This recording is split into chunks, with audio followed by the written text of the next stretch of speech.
What's going on, y'all? Every day means every day, episode number 18. And in today's video, I got one question and one question only for you. What do you believe about yourself? Do you believe that you're not good enough? Do you believe you're not smart enough?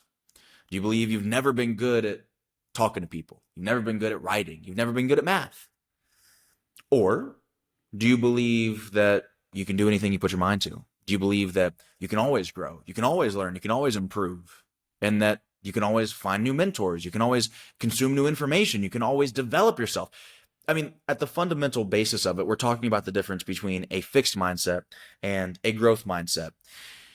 And if you read any psychology whatsoever, you'll know that a growth mindset has been identified as one of the critical components, especially in youth, of developing successful outcomes. Kids who go on to go to good schools, get good grades, get good jobs, make more money, be socially integrated in a successful manner. But honestly, I think that literature kind of misses the point, because obviously, yes, it's critical for kids, but it doesn't matter if you're a kid or if you're a teenager or if you're in your 20s or your 30s or your 60s.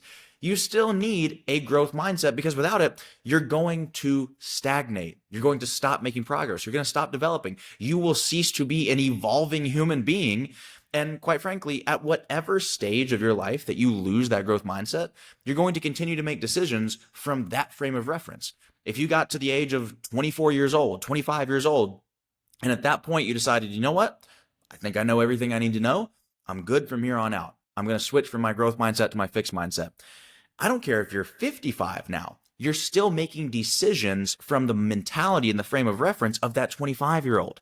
And if you're making the same decisions, you're going to continue to get the same results year after year after year. So many of us, we make decisions based on the traumatized 11-year-old that we used to be, rather than the grown-up that we are now, that has a higher level of consciousness, that is able to be intentional and deliberate about the decisions that they're making, and not just succumb to a behavioral pattern that has been programmed into you over years and years and years of repetition. So when I ask you this question of what do you believe about yourself, what do you believe about you to be true?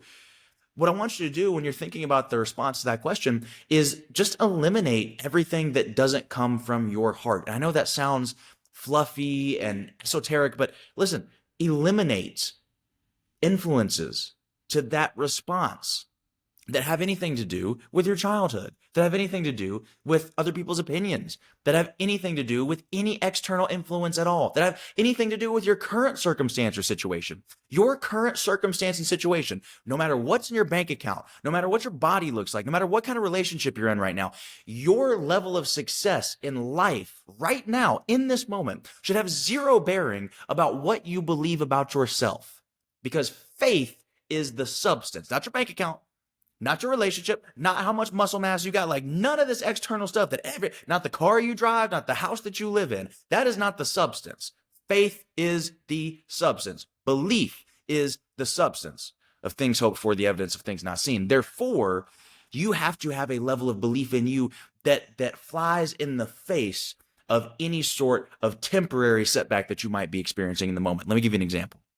When I first started working for Dr. Eric Thomas, #1 motivational speaker in the world, I was a petrified introvert. I was the most introverted person you've probably ever met, to the point where I would have panic attacks in front of people. Legit, not sweaty palms, shaky knee, like legit panic attacks that were enough for me to have to go to the doctor's office multiple times. Okay, that's how introverted I was. I didn't want to speak. I didn't want to coach. I didn't want to do any of this stuff that I'm doing today.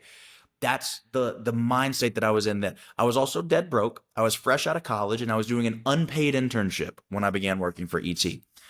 So that's the state of life that I'm in now. Also, by the way, I'd been cut from the gymnastics team at Michigan 4 times in 5 years. So I'd failed at pretty much everything I had done. These championship rings right here, by the way, are as a coach. I never made it as an athlete. So I've got this laundry list of failures. I'm currently working for free, even though I've got degrees from one of the best universities in the world. A lot of stuff in my life had just not gone my way. Financially, family issues, just relationships were in shambles. I was making bad decisions with my personal life, just all over the place. So that was my current circumstance. Not to mention, I could barely unmute my microphone on Zoom during a meeting of like 12 people without shaking, because I was so introverted. So that's the state that I was in that moment. I distinctly remember the COO at the time of Eric Thomas's company came on the Zoom. It was one of our team meetings. And she said something to the effect of, we all have to remember that it is our job to contribute in whatever way that we can to the success of the faces of the company, meaning the ETs, meaning the Jamal Kings, the Inky Johnsons, these big celebrity speakers that are a part of our organization and our group. And I had to take myself off camera.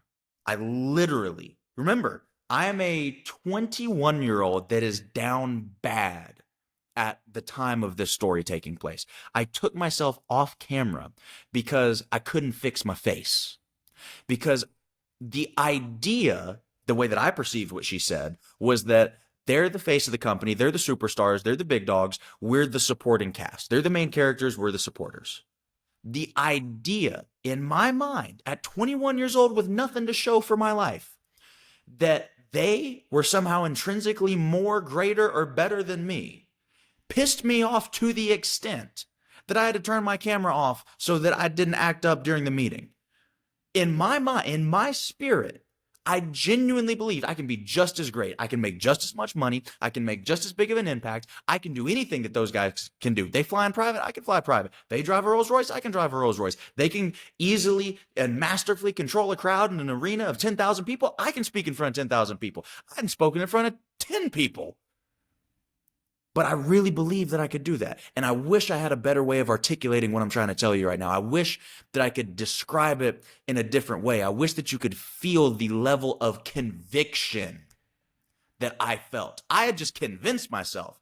I knew without a shadow of a doubt with every fiber of my being, no, I'm just as great as them. They're not better than me. They're ahead of me. They've got different skill sets and different talents than I have. But they're not better than me. Don't for a second insinuate that they're better than me. And they know that. By the way, this is not a throwing shade on them. They know that I feel that way. Are they ahead? Absolutely. Are they more mature? Absolutely. Are they wiser? Absolutely. Are they further along in their career? Absolutely. Do they have a different set of talents, gifts, and skill sets? Absolutely. But are they better than me? No. Absolutely not. And you got to get to the point where that's the way that you feel about yourself, that you just believe that you have that thing in you.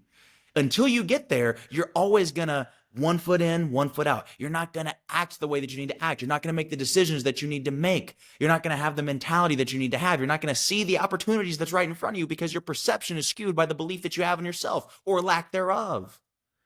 You got to learn to believe in you. You got to learn to value you. And I promise you, when you do that, the rest of the world, they're going to catch up. But they can't catch up to an example or a standard that you have yet to set. You set the precedent with the way you believe in you. You set the precedent with the way you respect you. You set the precedent with the way that you treat yourself. And then they'll catch up. They got no choice. They got no choice. All right. I didn't expect to rant like that, but that's a topic I'm passionate about. It really, really is. It really, really is. So reprogram yourself. How do you reprogram yourself? I went through trauma when I was a child. I went through this failure. I had that happen to me. How do I reprogram myself? You reprogram yourself by doing things that you respect and admire. That's why I'm so big on everyday means every day. By the way, head over to everydaymeanseveryday.com. Check out our free ebook. Sign up for that. It'll get you started with some good habits. Because at the end of the day, when you have a set of standards, of habits, of disciplines of excellence, and you hold yourself accountable to those on a daily basis, not an occasional basis, a daily basis, you start looking in the mirror like, oh, I'm doing something with my life. Oh, I kind of do believe in me. I'm proving to myself, not even on some blind faith stuff, but on some discipline. Like I proved, I got receipts. I held myself to a standard every day. I executed every day. I showed up for me every day. I'm starting to get proud of this guy. Changes everything. Changes the way you view you, and that changes the way that you make decisions. Listen, I hope you enjoyed this video. If you did, make sure to like, comment, follow, subscribe, all the different YouTube-y things. I don't know what they all are. But most importantly, share this with somebody who needs to hear this message. I love you. I appreciate you, and I will see you on the next one. Peace.